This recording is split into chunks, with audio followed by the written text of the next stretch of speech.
If you're not paying close attention, it can seem like party leaders in Canada just appear into existence every few years. We all know Justin Trudeau is the Prime Minister, and most of us know he represents the Liberal Party, but who picked him to be the leader of the Liberal Party? Where did the last guy go? Are there any parties who are choosing their leaders right now? Let's take a look. Hi, you're watching Gabby on Government. I'm Gabby and I'm an ordinary Canadian on a journey to learn about my government. Thanks for joining me on today's journey where I'll be discussing how Canada selects its party leaders. There are currently 5 parties represented in the House of Commons: the Liberals, the Conservatives, the Bloc Québécois, the NDP, and the Green Party. Each of these parties has a leader who's been chosen by the party. Each party runs its leadership contest a little bit differently, but they all follow a similar format. The leadership contest is triggered, the candidates campaign, and finally, the candidate is elected. So first, what triggers a leadership contest? In Canada, a leader often remains in power even if they've just lost an election. For example, the leader of the NDP party, Jagmeet Singh, lost the 2019 federal election, but he remains the party leader. So if an election defeat doesn't trigger a leadership election, what does? To trigger a leadership contest, one of 3 things has to happen. The first way a leadership contest can be triggered is if the leader dies. It's uncommon but not unheard of.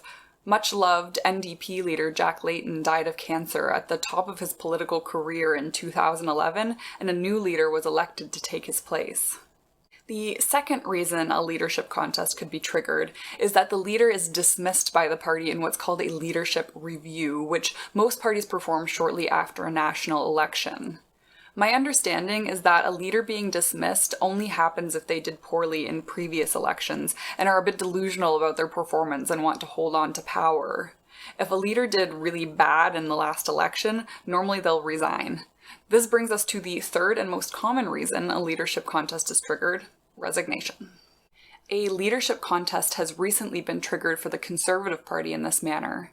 2019 Conservative leader Andrew Scheer resigned because he did worse than anticipated in the 2019 election, and then became embroiled in a scandal where he was accused of using party funds to pay for his children's private education.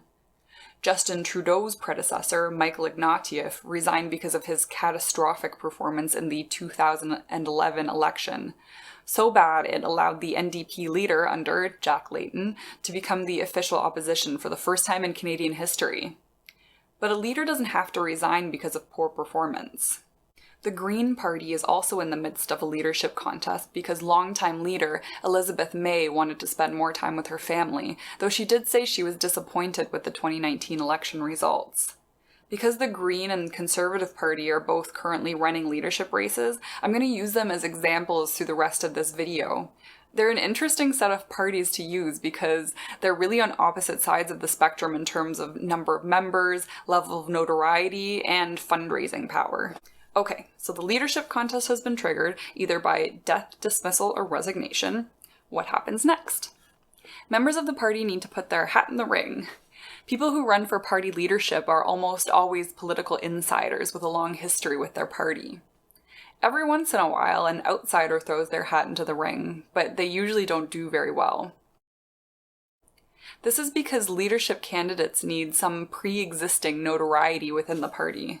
This notoriety is important not only to get votes, but also because these leadership hopefuls need money, and lots of it. For the 2 contests that are ongoing in Canada, the Green Party requires candidates pay a $50,000 entrance fee, 3/4 of which can be used for campaign expenses. The Conservative Party requires a $200,000 entrance fee, none of which can be used for the candidate's campaign expenses. The fee is set for the purpose of earning revenue for the party, but also to make sure the candidate has a secure fundraising base for when they eventually face off against the leader of other parties. This entrance fee can be from a candidate's personal bank account and from donations. In the Conservative race, for example, $25,000 can come from the candidate's own money. With 13% of the entrance fee self-funded, you can see how it's easier for wealthier candidates to run for leadership.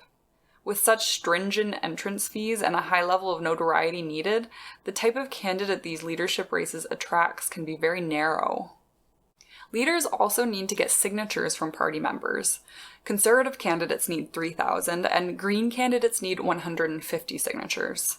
Even this requires a lot of know-how and personal access to communicate with these members because they don't get access to the party members' database.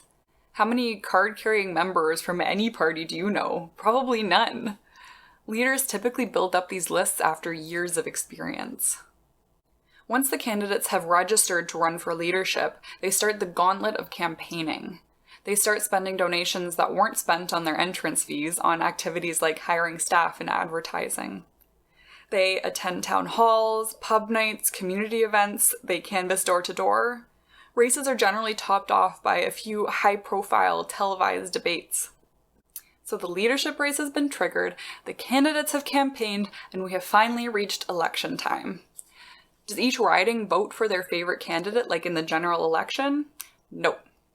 Instead, parties put on one big event called a leadership convention. You could say that the parties throw a party. Who attends a leadership convention? Leadership conventions are a fairly exclusive event where only specific card-carrying members can attend. Each riding association of a party holds a special meeting to elect delegates to represent their riding at a leadership convention. There are also a few special members in attendance called ex officios. Ex officios are often party delegates from its Youth and Women's Association, as well as some sitting and past MPs and senators. Are the people who attend the convention the only ones who can vote? Until the 1990s and early 2000s, it is true that only the party members who attended the leadership convention could vote. This became controversial for seemingly obvious reasons. Only about the 3,000 members who attended these conventions were speaking for thousands of party members. In present day, any card-carrying member can vote for their party's leader, typically by mail. Now, you may be thinking to yourself, if the people at the leadership convention aren't the only ones who are allowed to vote, then what's the point of a leadership convention? You are not alone in this thought. Leadership conventions today are primarily a networking event and media spectacle. They're frequently criticized for being outdated and a waste of time and money. Regardless of waste, we've made it to the convention, usually held at some hotel in a Canadian city. This year, the Conservative Convention will be held in Quebec, and the Green Convention in Charlottetown. If you didn't know, there are many different types of voting, and it's up to each party's leadership convention organizing committee to decide which to use. By whatever voting method, by the end of the convention, the new party leader is chosen. This person will go head-to-head with the other party leaders at the next federal election. So, that's how it's done. That's how Canadian party leaders are chosen. I want to bring up two considerations before I leave you. Each party runs their leadership races differently, and the format of these contests are influenced by party members. Should the entry fee be low or high? How long should the candidates have to campaign? What's the spending limit on these campaigns?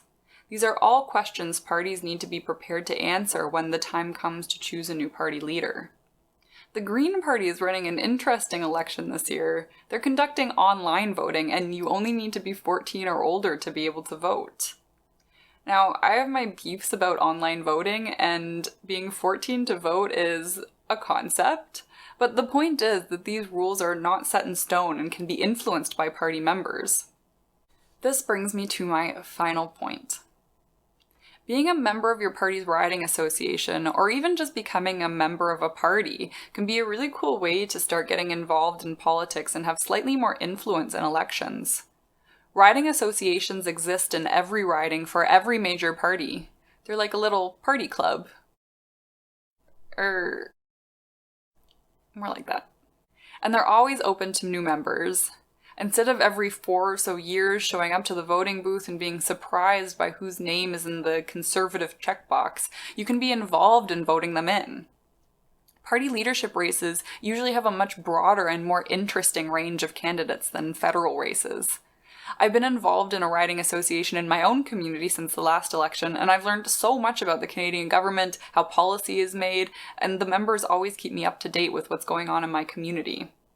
Politics is like a game. It's easier to learn if you play. So what do you think? Would we attract better quality candidates if it wasn't so expensive to run for leadership of a party?